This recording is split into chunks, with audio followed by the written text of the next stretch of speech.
نحمده ونصلي على رسوله الكريم اما بعد فاعوذ باللہ من الشیطان الرجیم بسم اللہ الرحمن الرحیم۔ قرآن کریم کا ترجمہ اور تفسیر کا جو سلسلہ چل رہا ہے، آج اس میں آیت نمبر 201 ہے، یہاں سے ترجمہ شروع ہو رہا ہے۔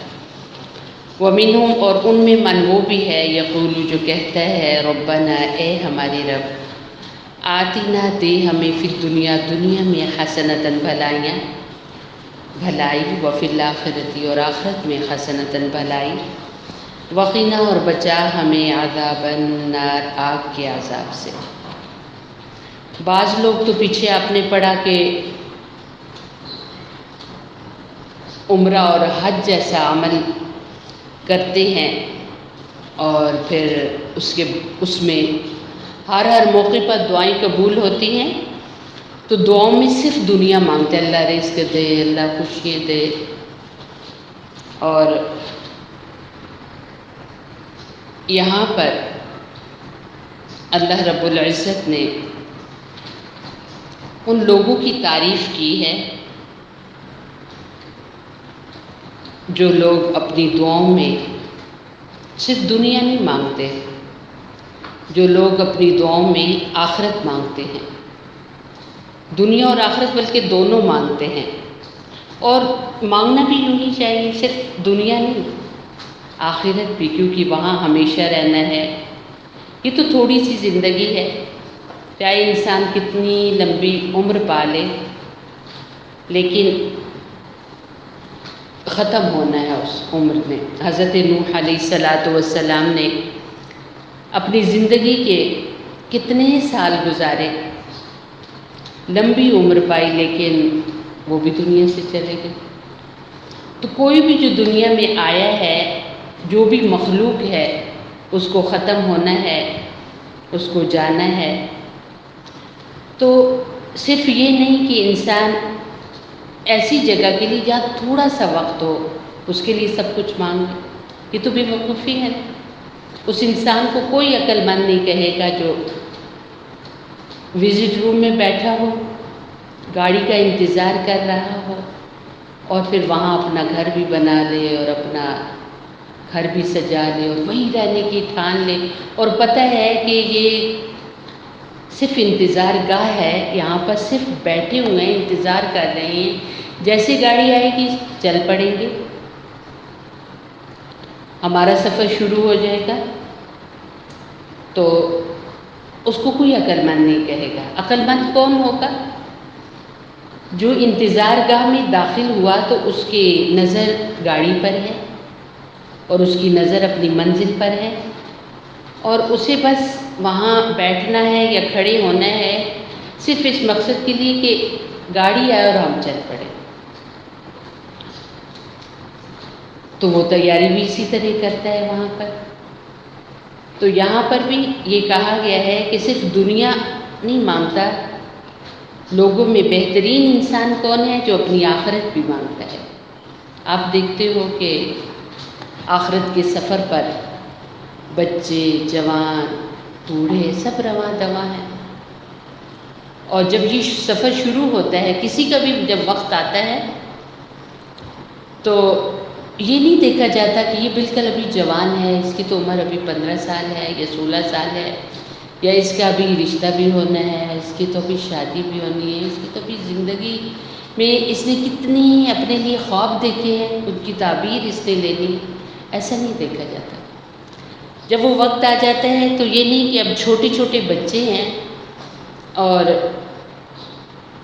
ماں کا وقت آ گیا ہے، تو بچے کیسے پلیں گے، بچوں کے ساتھ کیا ہوگا، یہ نہیں دیکھا جاتا۔ بس وقت آ گیا تو ایک چھوٹے بچوں کی ماں بھی جا رہی ہے، ایک بنی ہوئی دلہن بھی جا رہی ہے، ایک تیار گاڑی میں بیٹھا دلہا بھی جا رہا ہے۔ کتنے باراتیں ہوتی ہیں، آپ دیکھتے ہیں کہ ایکسیڈنٹ ہوتے ہیں، پوری گاڑی تباہ ہو گئی، دلہا دلہن سجے سجائے، جن کی آنکھوں میں کتنے خواب تھے، اور وہ ابدی نیند سو گئے، اور ایک بھی تعبیر نہ انہیں مل سکی، تو یہ زندگی، اس کی کوئی پتہ نہیں کہ کس وقت آپ کا سامنا اس سے ہو جائے۔ کتنی جوان بچیاں اچانک سے چلی گئی۔ ایک بچی تھی، میٹرک کے اس نے امتحان دیے، تو جب اس کے پیپر مکمل ہوئے، آپ دیکھیے جو میٹرک بچی کرتی ہے 15 سے 16 سال اس کی عمر ہوتی ہے، بالکل جوان، اپنے ماں باپ کی آنکھوں کا تارا ہوتی ہے، اور کتنی ماں باپ کے خیالات میں اس کے لیے کتنی چیزیں ہوتی ہیں، کتنی امیدیں وابستہ ہوتی ہیں، اور اس بچی کے ذہن میں کیا کچھ نہیں ہوتا، لیکن اچانک سے اس کے سر میں درد ہوا اور وہ فوت ہو گئی۔ کبھی کسی نے سنا تھا کہ ہلکا سا سر میں درد ہوا اور وہ فوت ہو گیا؟ تو یہ ہے کہ جب وہ وقت آ جاتا ہے تو اس کے لیے نہ کسی ٹائم کی حد ہے، نہ کسی عمر کی حد ہے۔ اور حدیث پاک میں عقل مند کس کو کہا گیا کہ جو اپنی اس زندگی کی تیاری کرے، جو اپنی موت کی تیاری کرے، کیونکہ واحد ایک ایسی چیز ہے جو اچانک سے آ جاتی ہے۔ اور اس دعا میں یہی چیز ملتی ہے کہ اپنی زندگی گزارتے ہوئے تیاری جب آپ کر رہے ہیں تو ایسے کریں کہ بس آپ آخرت کے مسافر ہیں، آپ جانے والے ہیں، آپ کا سفر شروع ہونے والا ہے، آپ کو کسی بھی وقت بلا لیا جائے گا۔ اور پھر جب دعائیں بھی مانگیں، عبادت بھی کریں، تو اللہ کی رضا کے لیے اس عبادت کو کیا جائے، اور ان دعاؤں میں صرف اپنے اسی جہان کو نہیں رکھا جائے بلکہ آخرت کو بھی رکھا جائے۔ اللہ سے یہ جہان بھی مانگنا چاہیے، کیونکہ اسی جہان سے تو ہمیں آخرت ملتی ہے۔ اسی جہان میں آئے ہیں، اچھے اعمال کر رہے ہیں اور کریں گے، تبھی تو آخرت میں اچھی اچھی منزلیں اور اچھے اچھے رتبے اور اعلیٰ مرتبے ملیں گے۔ اگر نہ آتے تو کون سے مرتبے ملنے تھے؟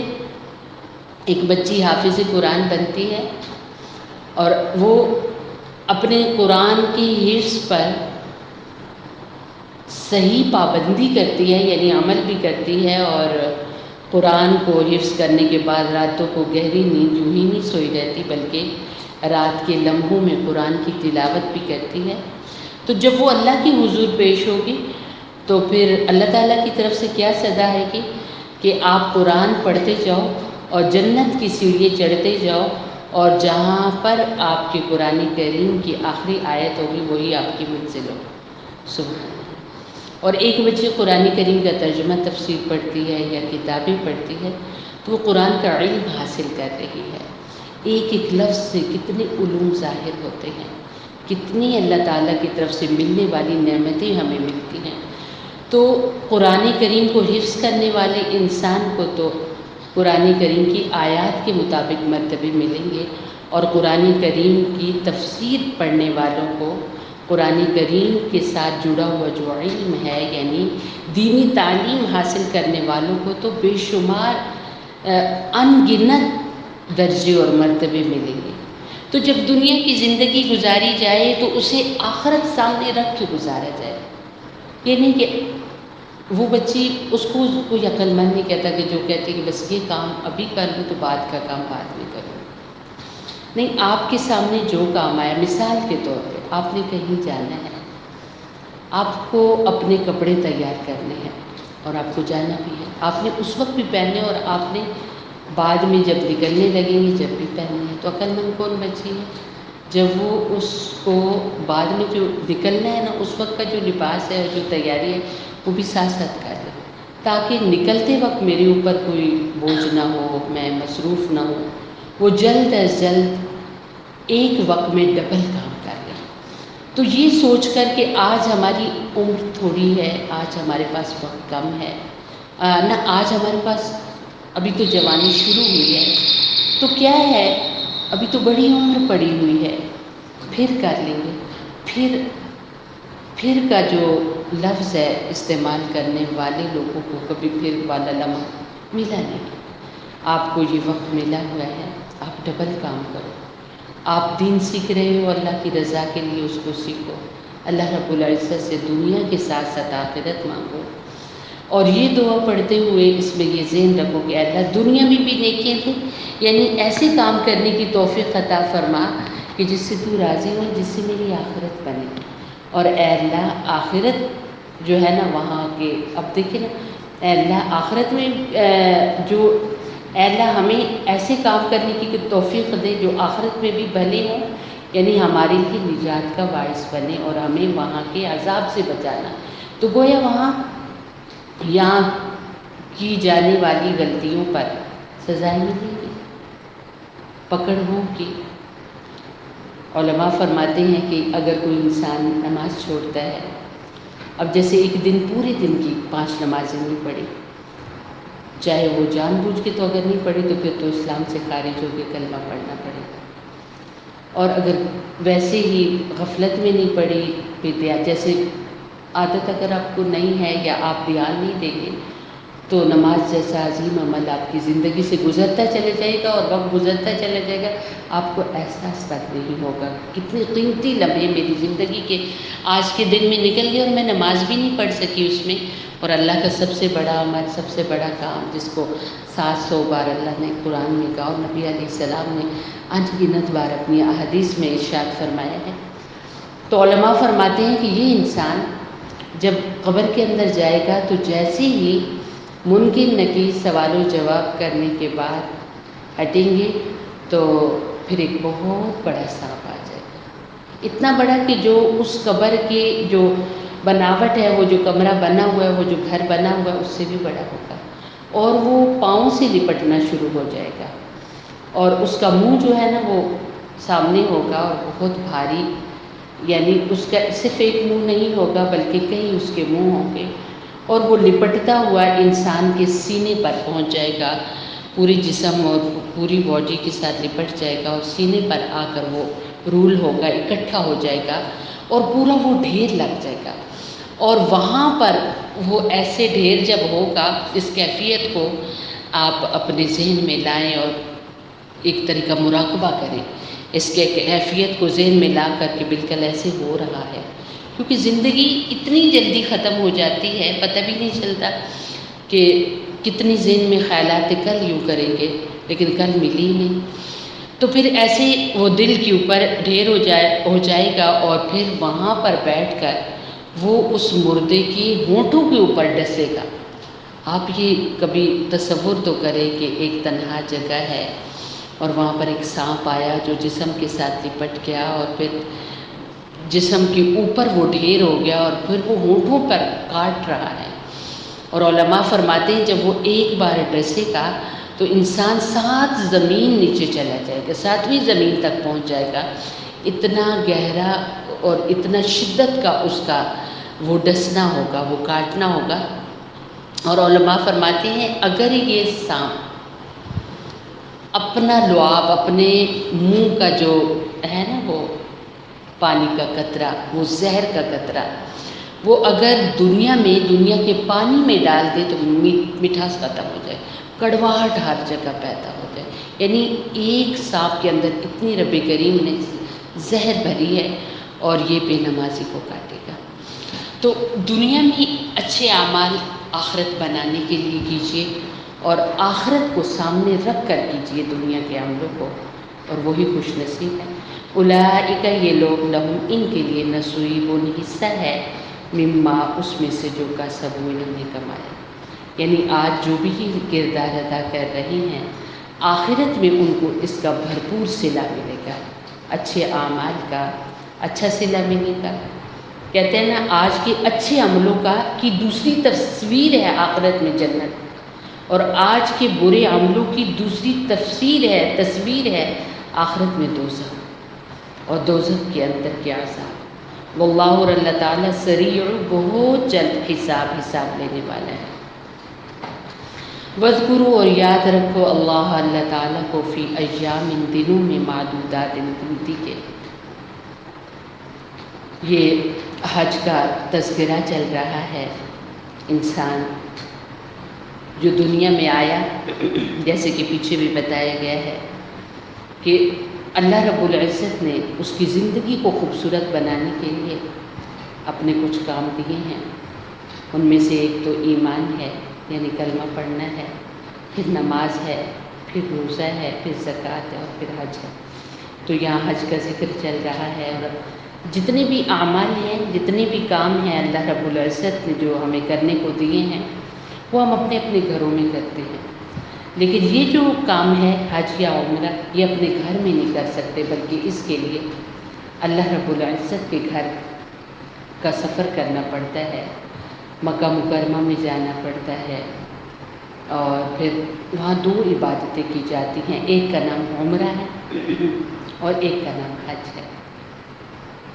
عمرہ انسان کسی بھی وقت کر سکتا ہے، سال میں کسی بھی وقت کر سکتا ہے، لیکن جو حج ہوتا ہے یہ سال میں کسی بھی وقت نہیں کر سکتا، بلکہ یہ صرف جو ذوالحجہ کا مہینہ ہے اسی میں کر سکتے ہیں. جاتے تو جنہوں نے حج کرنا ہوتا ہے وہ رمضان گزرتے ہی چلے جاتے ہیں، شوال سے ہی جاتے ہیں. اور جب ادھر کا سفر ہوتا ہے، جیسے کہ پیچھے آپ کو بتایا گیا ہے کہ ان کو پھر حج کے مہینے ہی کہا گیا ہے. شوال ہے، ذوالقعدہ ہے، اور پہلے 10 دن ذوالحجہ کے ہیں، یہ حج کے دن ہی کہلاتے ہیں. جنہوں نے جانا ہوتا ہے حج کرنے کے لیے تو وہ شوال سے ہی رخصت ہونا شروع ہو جاتے ہیں. اور پھر عمرہ جو ہے وہ صرف حرم کے اندر کیا جاتا ہے، اور حج جو ہے وہ حرم کے علاوہ باہر بھی جایا جاتا ہے. اور انشاءاللہ العزیز کسی موقع پر آپ کے ساتھ حج اور عمرہ کا پورا جو طریقہ ہے وہ صحیح تفصیل کے ساتھ ذکر ہوگا. تو یہاں پر چونکہ حج کا تذکرہ چل رہا ہے، تو جب وہاں پر فارغ ہو جاؤ حج کے ارکان سے، تو پھر یہ ہے کہ اللہ رب العزت کو یاد کرو ان معدود دنوں میں. وہ معدودات دنوں سے مراد ذوالحجہ کی 11ویں تاریخ ہے، اور پھر 12ویں تاریخ ہے، اور پھر 13ویں تاریخ ہے.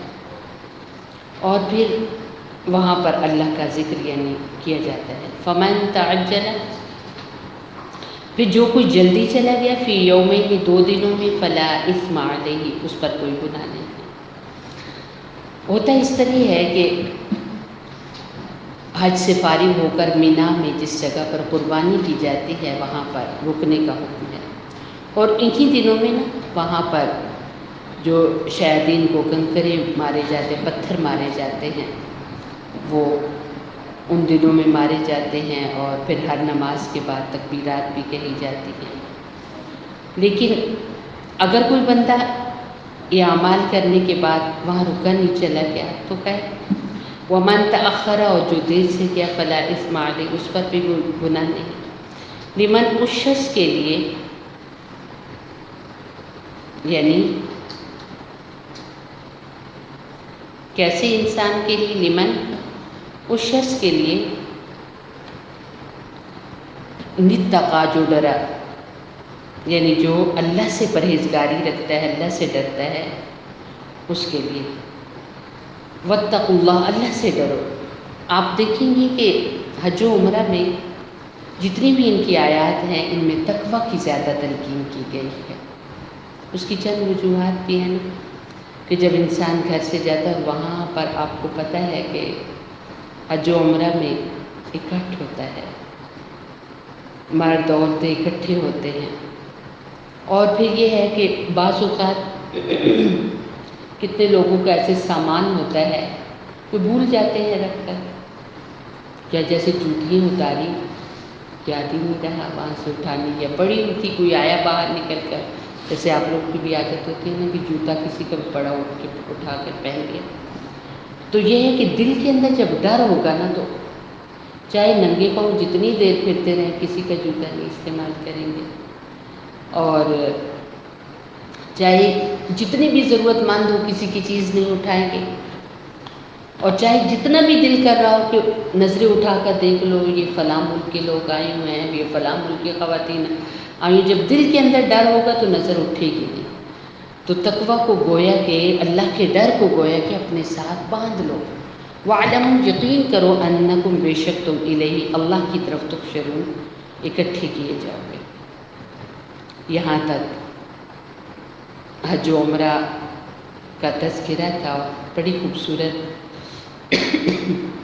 الفاظ پر اس کا اختتام ہوتا ہے کہ یقین جان لو، اپنے دل کے اندر یہ بات بٹھا لو کہ تمہیں اللہ کے پاس اکٹھے ہونا ہے.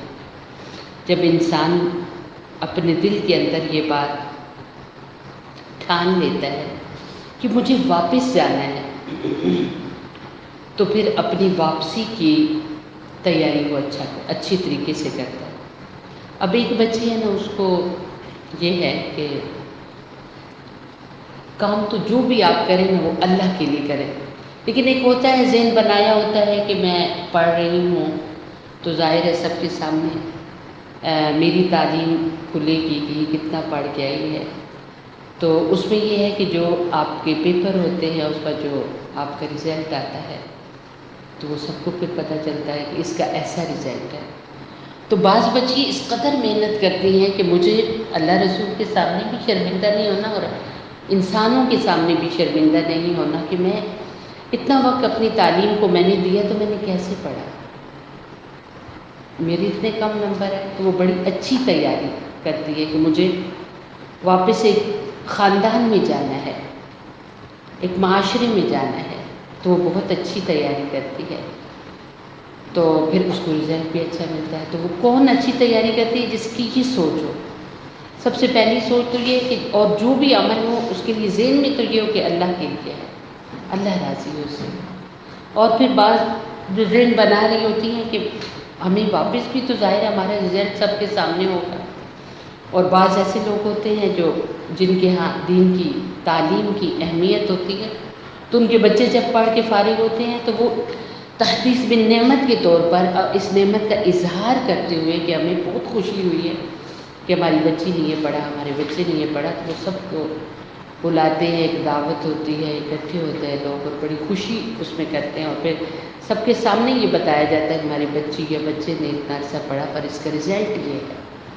تو جو انسان یہ سوچتا ہے نا وہ پھر اچھا پڑھتا ہے، اچھی تیاری کرتا ہے اور پھر اچھے پیپر دیتا ہے، اچھا امتحان دیتا ہے اور پھر اچھا ہی اس کا رزلٹ ہوتا ہے. تو جو دنیا کی زندگی انسان آخرت سوچ کر گزارے گا تو وہ پھر بڑا ہی خوبصورت اپنی آخرت میں اپنا جو رزلٹ ہے وہ پائے گا. اور اللہ تعالیٰ نے یہاں بتا دیا کہ یاد رکھو اللہ کے پاس تمہیں اکٹھے ہونا ہے. وَمِنَ النَّاسِ اور لوگوں میں من وہ بھی ہے یعجبک اچھی لگتی ہیں آپ علیہ السلام کو قولہ اس کی باتیں فی الحیات دنیا دنیا کی زندگی میں. ویشہد اور وہ گواہ بناتا ہے اللہ تعالیٰ کو علی ما اس پر جو فی قلبہ اس کے دل میں ہے. وہو اور وہ الد سخت خصام جھگڑا بھی کرتے ہیں. یہاں پر ایک یہودی سردار کا قصہ ہے کہ جب وہ آتا تھا اور بعض کہتے ہیں کہ یہ منافق تھا، جب آتا تھا نبی علیہ الصلوۃ والسلام کے پاس تو اتنی زبردست گفتگو کرتا تھا اور ایسے لگتا تھا اس جیسا مخلص تو کوئی ہے ہی نہیں. لیکن اور قسمیں کھا کر بتاتا بھی تھا کہ میرے جیسا کوئی مخلص نہیں. تو اللہ تعالیٰ نے فرمایا حالانکہ وہ بہت جھگڑالو ہے، سخت جھگڑالو ہے. یہاں تھوڑا سا میں آپ کو اس حوالے سے بتا دوں کہ سب سے پہلے ایک حدیث ہے کہ رسول اللہ صلی اللہ علیہ وسلم نے فرمایا کہ قیامت کے دن سب سے پہلے دوزخ کے اندر 3 طرح کے بندوں کو ڈالا جائے گا. نمبر 1 وہ عالم، وہ عالمہ، وہ حافظ، وہ حافظہ جس نے اپنا علم حاصل کیا اس لیے کہ لوگ واہ واہ کریں، لوگ تعریفیں کریں، دکھاوا اس نے کرنے کے لیے. اور دوسرا سخی جس نے اپنا مال و دولت لوگوں کو دکھانے کے لیے لٹایا. تیسرا فوجی جس نے اپنی جان اس لیے دی تاکہ اسے بہادری کا تمغہ ملے.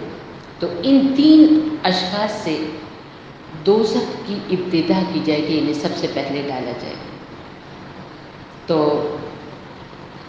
یہ ہے کہ یہاں پر جو حدیث میں آتا ہے کہ وہ جس نے دنیا کے لیے علم دین حاصل کیا، یہاں پر بھی جس شخص کا ذکر ہو رہا ہے کہ وہ کسی عام ہستی کے سامنے نہیں، نبی اکرم صلی اللہ علیہ وسلم کے سامنے ایسی زبردست گفتگو کرتا تھا، اتنی خوبصورت باتیں کرتا تھا، لگتا تھا کہ اس سے بڑا تو کوئی مسلمان ہے۔ اور پھر اپنے ایمان کا اظہار قسمیں کھا کر وہ کرتا تھا کہ وہ بہت ہی نیک سیرت ہے۔ آج کل میں یہ چیز بہت پائی جاتی ہے، بچیوں میں پائی جاتی ہے، بچیوں کی ماؤں میں پائی جاتی ہے، خواتین میں پائی جاتی ہے۔ محفل میں اس قدر زبردست اپنا حلیہ اور باتیں ہوں گی، لیکن جو اپنی جگہ جب ہوں گی تو پھر لگے گی نہیں کہ انہوں نے کچھ پڑھا بھی ہوا ہے یا نہیں۔ ہمیشہ یاد رکھو کہ کسی کے چہرے پہ نہیں لکھا ہوتا کہ وہ ایک حافظ قرآن ہے، وہ ایک دیندار بچی ہے، بچہ ہے۔ انسان کی ظاہری جو جسامت ہے وہ بتاتی ہے کہ یہ کیا کچھ حاصل کیے ہوئے ہے۔ اور پھر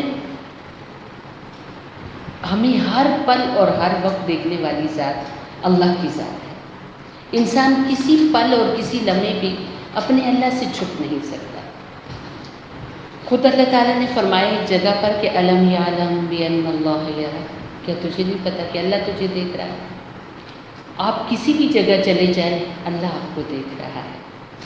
تو جب آپ ایک چیز سیکھ رہے ہو تو اپنے آپ کو اس کے اندر ڈھالو۔ یہ نہیں کہ آپ کی امی بھی اور آپ کی بہنیں بھی اور آپ کے والد بھی اور آپ کے ننھیال ددھیال بھی سب آپ کے گیت گاتے ہو کہ آپ ایسی اور ایسی اور ایسی اور اتنی اچھی اور اتنی نیک ہیں، لیکن آپ خود کے اندر جھانک کے دیکھو کہ آپ کتنی نیک ہیں۔ کیونکہ آپ کو اللہ، بندے تو آپ کو صرف سامنے سے دیکھ رہے ہیں اور اللہ آپ کو اندر سے دیکھ رہا ہے۔ بندے آپ کو جب دیکھتے ہیں جب آپ کسی محفل میں جاتی ہو، اور اللہ آپ کو اس وقت بھی دیکھتا ہے جب آپ تنہائی میں ہوتے ہو، جب آپ اپنے ساتھ اللہ رب العزت کی ذات کو اس طرح جوڑ لیں گے کہ وہ ہر پل اور ہر وقت آپ کو دیکھ رہا ہے، تو پھر کیا محفل تو کیا تنہائی آپ کی بالکل ایک جیسی ہوگی۔ رسول اقدس صلی اللہ علیہ وآلہ وسلم نے اس انسانیت کو قرآن دیا۔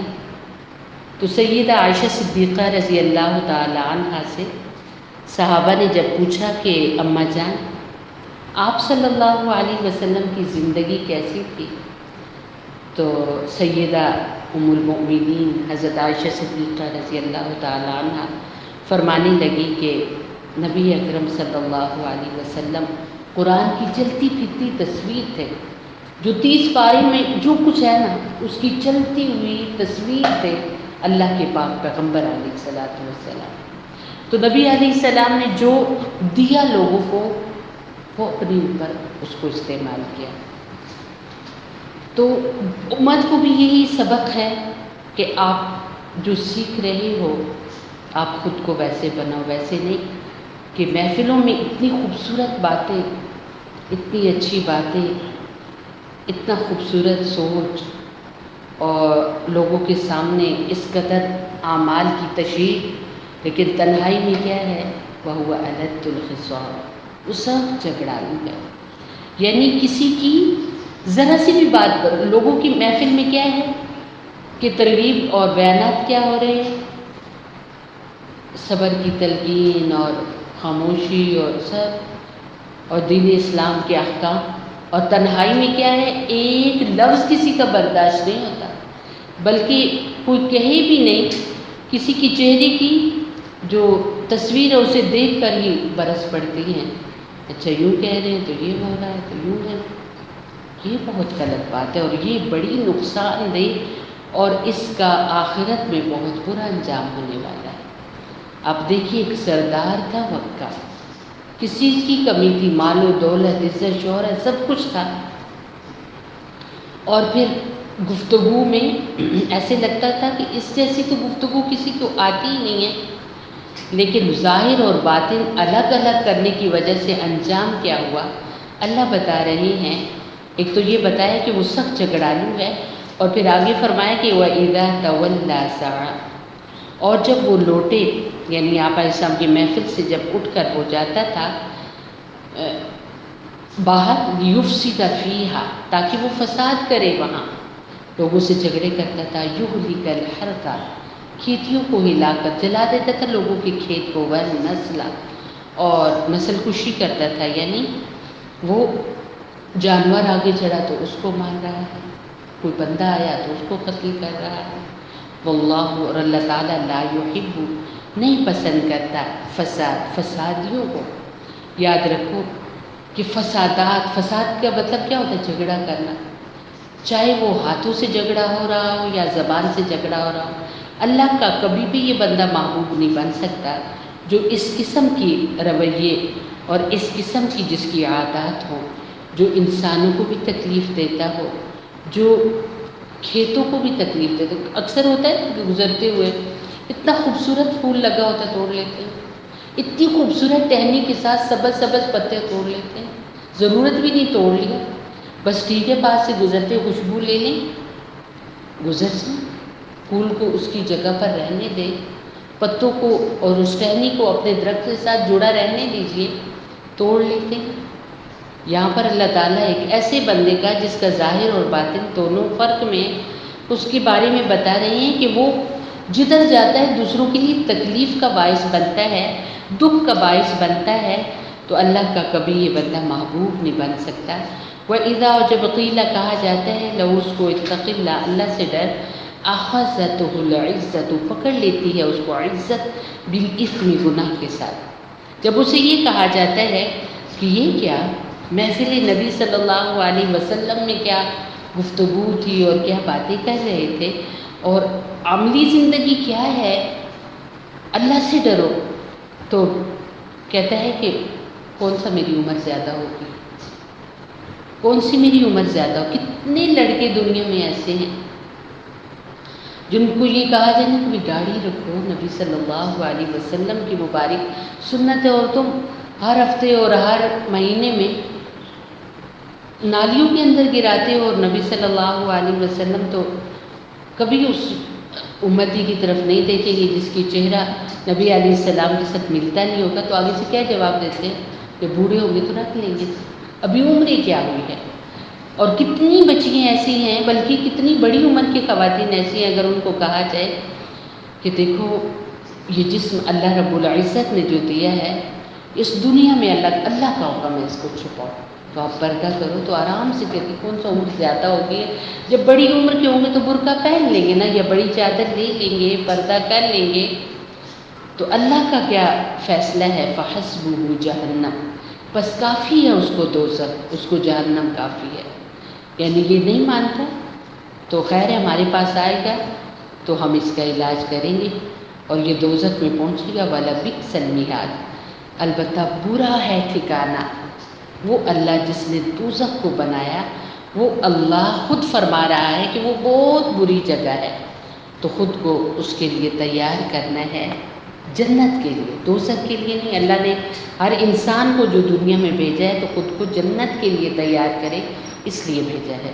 اللہ رب العزت عمل کی توفیق عطا فرمائے۔ اللہم اغفر لامت محمد صلی اللہ علیہ وسلم، اللہم ارحم لامت محمد صلی اللہ علیہ وسلم، اللہم اصلح لامت محمد صلی اللہ علیہ وسلم۔ سبحان ربک رب العزت عما یصفون، وسلام علی المرسلین، والحمد للہ۔